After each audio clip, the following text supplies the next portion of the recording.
Hello and welcome back to the show. Today we have a mindset business podcast. I don't even know what you want to call it in terms of the category, but we're talking today mostly actually about business strategy and attracting certain clients. So, as you are well aware, or maybe you're not, but generally I have a fair few people who inbox me on Instagram and they ask me specific questions around business or mindset stuff or women's health based questions. And one of the things that popped up was, how do you attract private paying clients into your online EP business?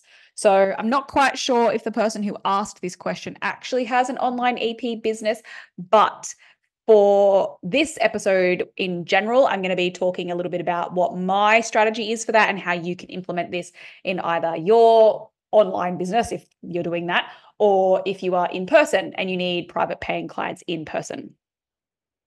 So let's get started.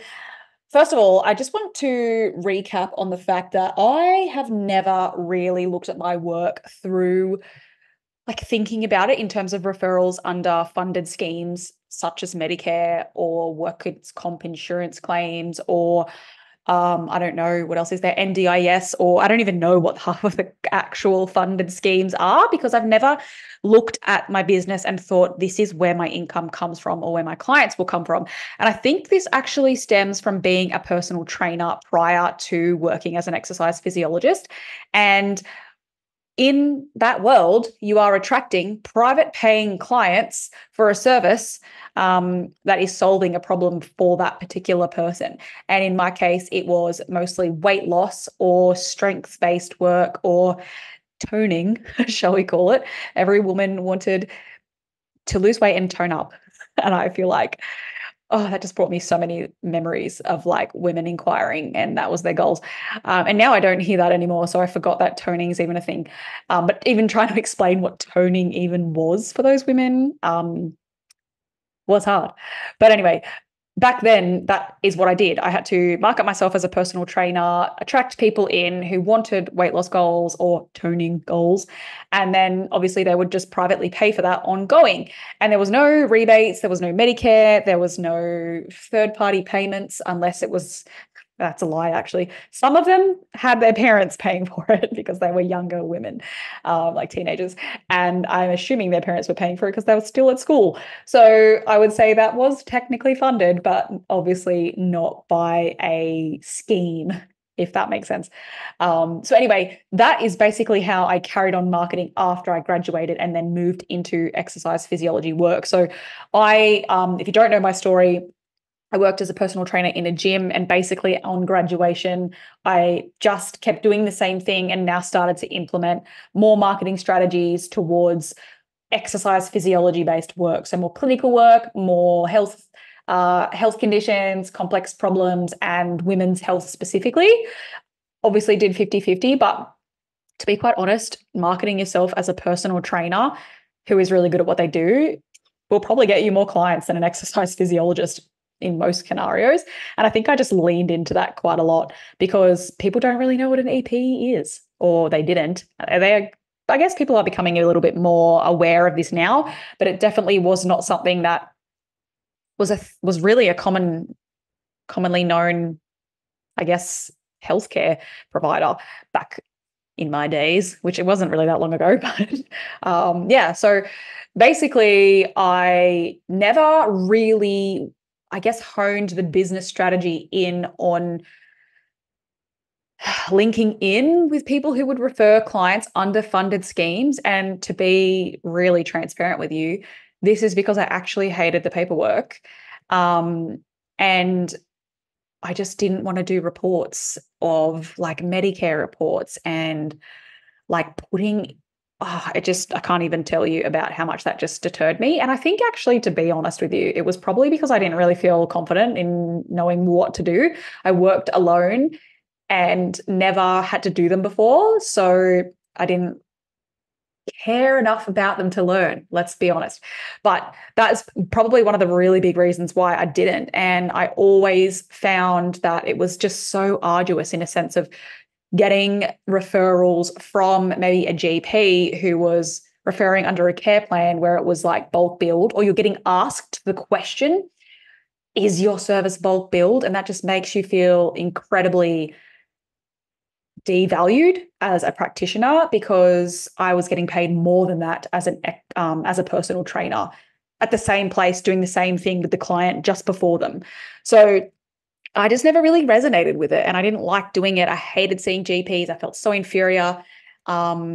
And I guess I wasn't really interested in workers' comp claims because I like women's health. So I never went down that route either. But yeah, so basically from what I truly believed in a sense of getting private clients, I also found that most people who would come from funded schemes weren't, let's say, fully invested in the service that I was charging. And I think when we look at freebies, when we look at heavily subsidized programs, or I guess sessions, or whatever you want to call them that you do in your business, just doesn't really pair well with value. So I know I'm notorious of this. I've done things where I'm like, oh, this is a free thing. And I'm super keen on the actual topic of what the free thing is about, except I never do it because I haven't paid for it. So I'm just like excited about it being free, but do I actually really care about it? Or I like put it off, or I don't complete it? We've all been there where you just don't do it because you haven't paid for it. So your money, your bank account isn't yelling at you going, you shouldn't have spent that money on there, because now you're not even doing it. So I'm a huge believer that if this is something that you do, it is, you're getting those people that do that. They just jump onto anything that they can get, and then they don't actually follow through. It doesn't get you a service of results, which then is really hard to promote what you actually do in a sense of getting results. You're not going to get word of mouth referrals from that person because, I mean, maybe they will. Some people will tell friends about them if they really liked you and they just kind of got lazy and didn't follow through with the service. But it's really hard to build like a strong foundation and a strong brand around, I think personally, having a service that is built off really cheap service or like funding or bulk build services or whatever that is. I really, really think that people generally have more value for something the more they pay for it. And this is exactly the same as maybe even your pricing structure. So it doesn't have to be necessarily funded, but if you're not charging a lot of money for your service, people are less likely to be like worried about not turning up or spending money and it not working or not finishing a program or whatever that might look like.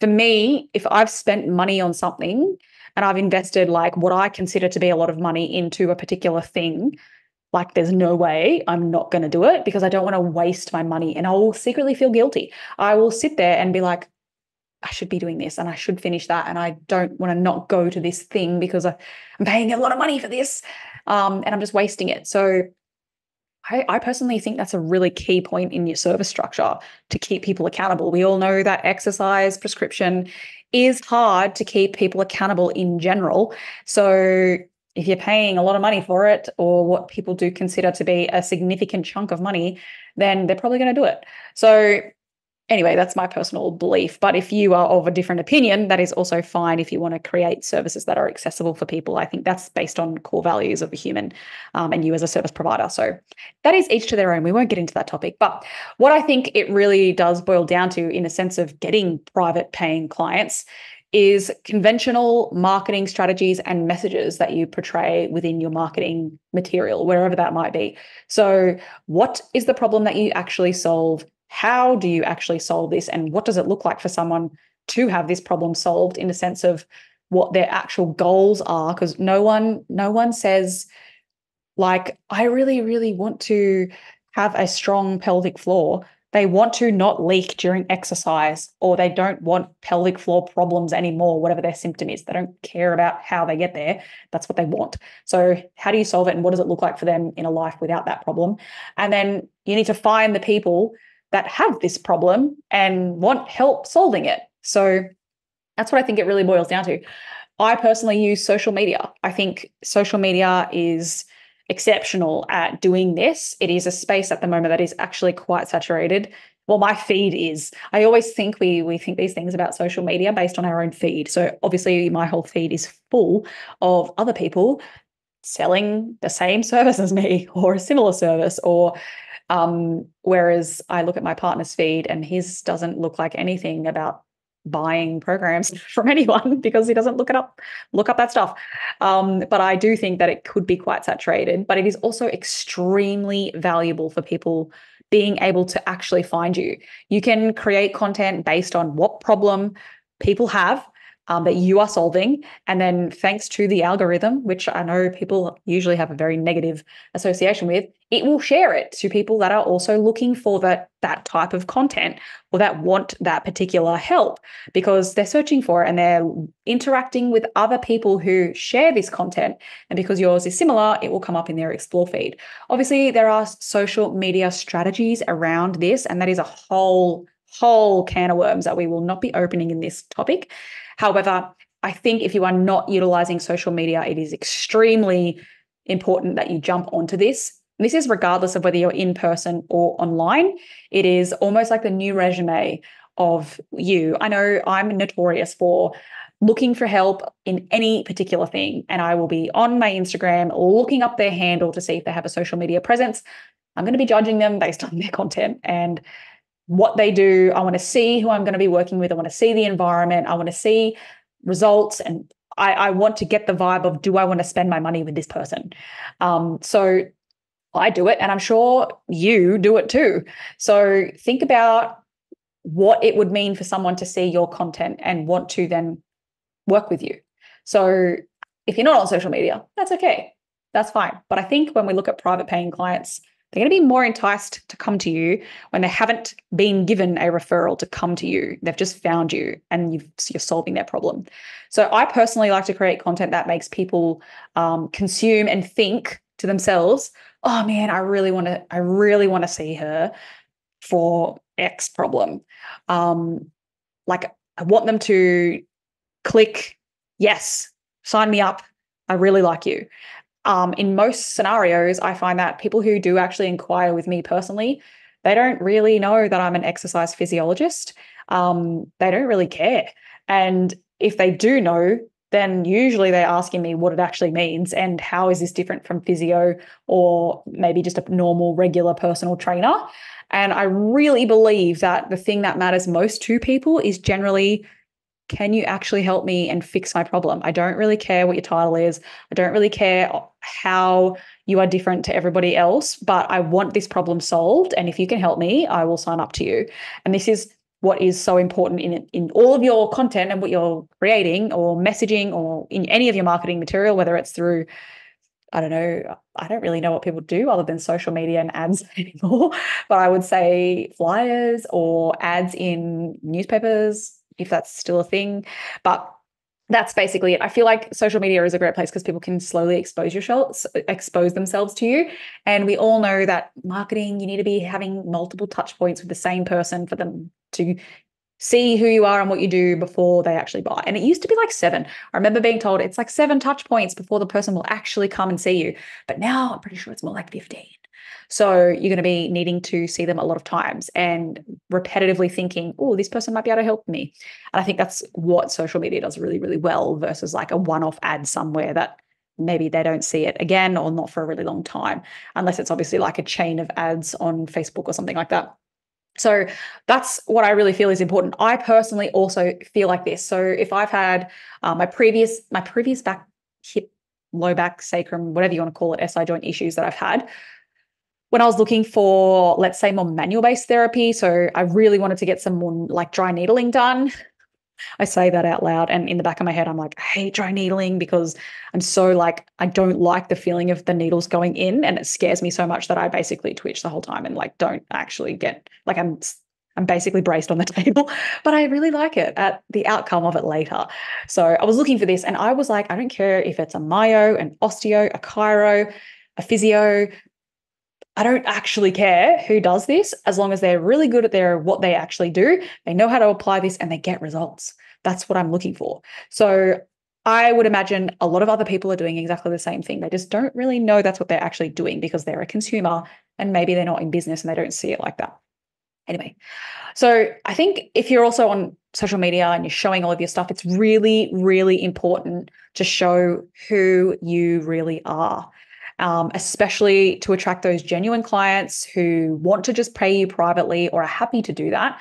Because people really resonate with people based on personalities and whether they actually like the person. And if you are watching someone, or if someone is watching you, let's say, on your social media, and they really get to know who you are, what you like, maybe things that you believe in, all that, they're probably going to either like you and want to work with you, or they're not going to like you and they will unfollow all of your stuff and be like, I'm not going there. And I think this is also so incredibly important because we've all been to that point where we've been with a practitioner and you're just not gelling. You're like, I really just don't love being around this person. There's nothing bad about that person, but either their personality or their approach or their bedside manner, you just don't get it. You're not feeling it. And people report that to me all the time. Like they've had an experience with someone else. It wasn't necessarily bad, but they just weren't gelling and it just didn't work. So I think that barrier is also reduced significantly when someone is watching your social media. And one of the biggest comments that I get a lot in my consults is, oh, you're exactly like you are on your social media. Like you're really you on your social media. And I think that is so important because they already like me, which is weird to say out loud, but they already get my vibe. So they're going to know that I'm not super soft and gentle and flowy and I'm a bit blunt and bold and joking and everything's got a bit of a humorous side to it. So if they don't like that, they're not going to sign up, which means then, if you've got that in the real world and they didn't like you straight up, they're not coming back for their second appointment. Even if they book it in, they're going to cancel it later. So I think if you're not using social media right now to attract clients that have a particular issue that you are solving with your service, you should be definitely jumping into this now, because I think a lot of people are actually happy to pay for things if they think it's going to help them and they're going to get results and they like the idea of that particular service or person. Now, if you are maybe not into social media, then I think there's a couple of other different routes that I would go down in a sense of attracting these private paying clients into your particular business, whatever that might be. Well, I guess it's mostly healthcare in this sense because most people listening here are EPs, but I think I personally find it a lot easier to create networks and referral pathways with people who also see private paying clients. Because if they are a practitioner who only does bulk billing, or they do maybe small gaps, or maybe they do a lot of NDIS work, or they're doing a lot of insurance claims, then those people are going to be already in the know with all of that. They're going to be expecting maybe those types of things. But if you are seeing people who are receiving private paying clients, they're already invested in their health because they're privately paying someone else for this. Then when they referred to you for that, they're probably okay to pay privately. And maybe they would be like, yep, sweet, I can get some sort of like health fund rebate for this, but I'm also happy to pay for it. So if you're not doing that, I would highly recommend starting to network in those scenes or finding out maybe what those people offer in a sense of whether they see a lot of funded clients or whatever their model is, I guess, which is also the other thing, the business model. Your business model may also help attract private paying clients. So if you operate consult by consult, just like a regular other healthcare provider, which is really normal, and you just come in for your initial and then rebook you for your follow-up. And then when they come in for their follow-up, they pay, they swipe their health fund card or whatever it might be, or their session comes off their care plan. Then I think people are automatically going to assume that that's how you do it because it's the same as every other healthcare provider that they've actually been to. This is what they expect. I feel like when there's this preconceived idea about what that looks like for someone, they jump to that conclusion without already knowing that maybe that's not how you operate. I run most of my service around specific programs for specific populations or problems. And I definitely challenge the conventional way of treatment and service providing by an exercise physiologist. So there are a couple of options for singular consults for me. And in some cases, I don't put people into a program because they might not fit the need for that. And I think it's morally sound for you to not push some people into something that they don't really need. I'm a big moral salesperson. So I think for me, I'm explaining like how things work in how I do things. And it's a program. Obviously, being online is also very different. So that automatically gets a lot of questions flowing through their head.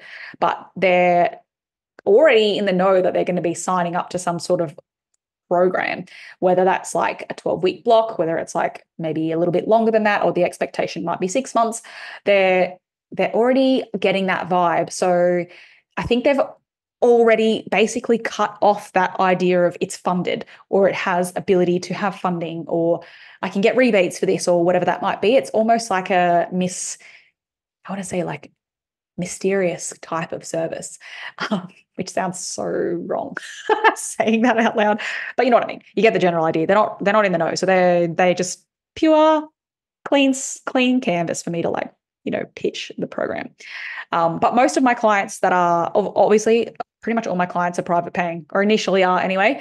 And then it's not till like they're halfway through their programs, or some of them have even finished it, the 12-week block, and I've said goodbye to them. And they'll send me an email later and say, hey, I've just realized that my health fund covers exercise physiology. Like, is there any chance I can get receipts and claim what we already did? And I'm like, yeah, sure. I don't mind giving you a receipt for a health fund claim. That's totally fine.